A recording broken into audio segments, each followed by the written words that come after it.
ወይዘሮ ማርታ በድብቅ ዳጣን ዲኤንኤን አስመረመረቻት። ዳጣ የአቶ ደረጀ ልጅ እንደሆነችም አወቀች።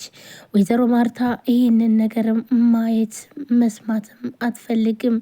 ያየችውንም ማመን አቃታት። ዶክተሯም አሁን እንግዲህ ይሄ ነው በቃ ዳጣ የአቶ ደረጀ ልጅ ትክክለኛ ልጁ ነች በማለት አረጋገጠች። በተደጋጋሚ ለማርታ ዳጣና አባዬ ይመሳሰላሉ እያለች ብዙ ጊዜም ትነግራታለች።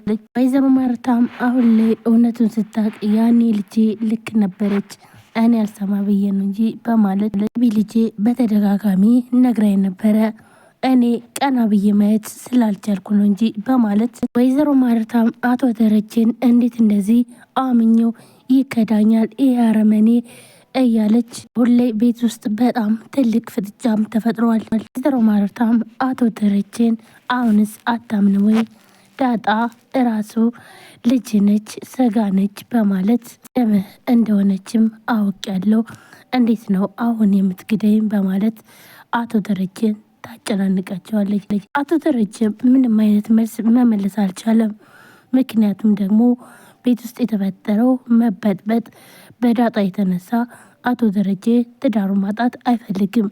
ዶክተሪቱም ለአቶ ደረጀ ዳጣ ትክክለኛ ልጅ ነች፣ ይችን የምትመስል ልጅ እውነት ለመናገር በጣም ደስ ይላል፣ ደግሞም አንተ ራስህን ነው የሚመስለው በማለት ትነግረዋለች። አቶ ደረጀም ምንም አይነት መልስ ስለሌለው በድንጋጤ ነበረ ያዳመጣቸው ሁሉንም ነገር። ወይዘሮ ማርታም ግን ደግሞ ይሄ ነገር እየከበዳት ዶክተሯንም በጣም ከዶክተሯ ላይም ስትጮባት ነበረ። ምክንያቱም ደግሞ ዳጣ የአቶ ደረጀ ልጅ ናት በማለት ስትናገር ነበረ።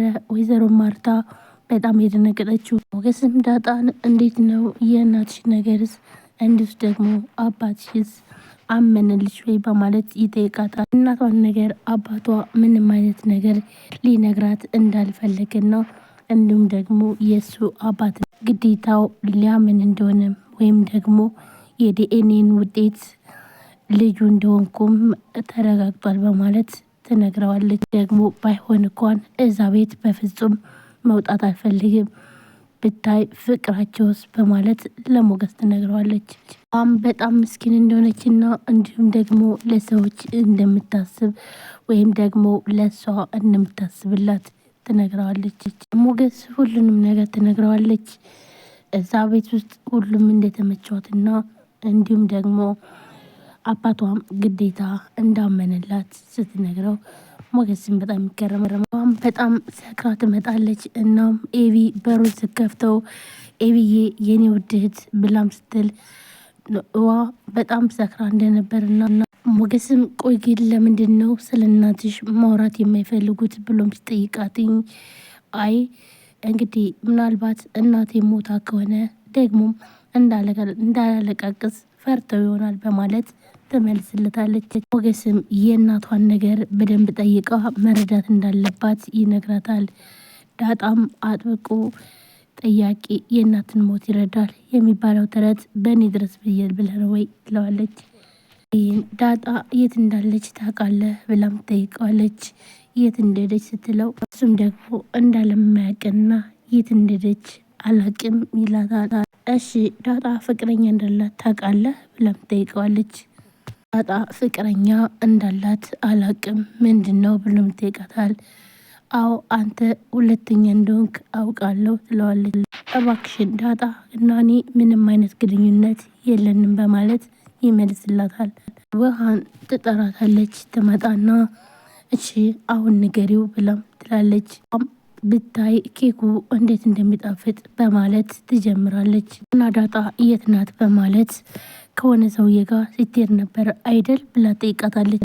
እሱ ነው እንዴ በማለት ስትል እሱም በጣም ይናደድና እሺ ታዲያ የሆነ ሰው ጋር ሄደች ማለት ያ ሰው ፍቅረኛዋ ነች ማለት ነው ብሎ ይመልስላታል። ወይዘሮ ማርታም ደረጀን እኔ የምልህ ደሬ የዲኤንኤን ምርመራ ውጤት የሚሰጠው የት ነው በማለት ጠይቀዋለች።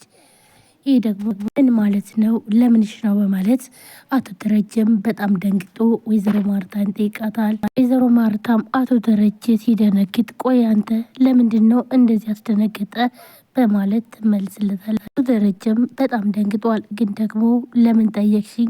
እኔ ምን ብዬ ደነግጣለሁ? አልደነገጥኩም በማለት ይመልስላታል። ወይዘሮ ማርታም የማላቅ ደረጀን የሆንክብኝ ለምንድን ነው? ቆይ የዲኤንኤ ምርመራ ስጠይቅ ለምን ደነገጥክ? በማለት ትጠይቀዋለች።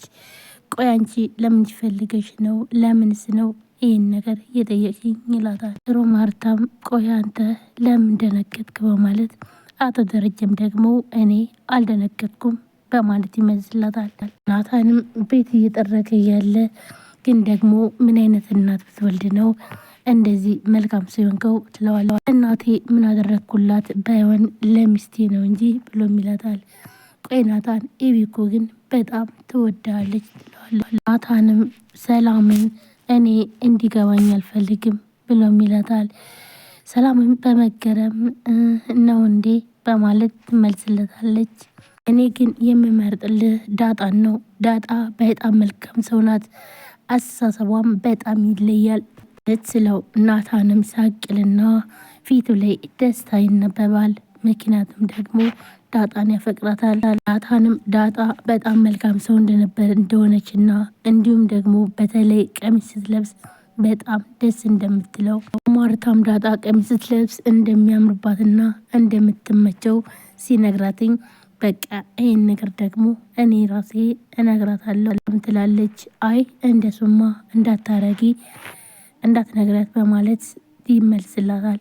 ናታንን ዳጣን በጣም ደስ ብላለች፣ ግን ደግሞ ለእኔ መናገር ስለፈራ ነው አይደል ብላ ትለዋለች። ሰላምዬ እባክሽን አታስጨንቂ በማለት ናታን ይመልስላታል።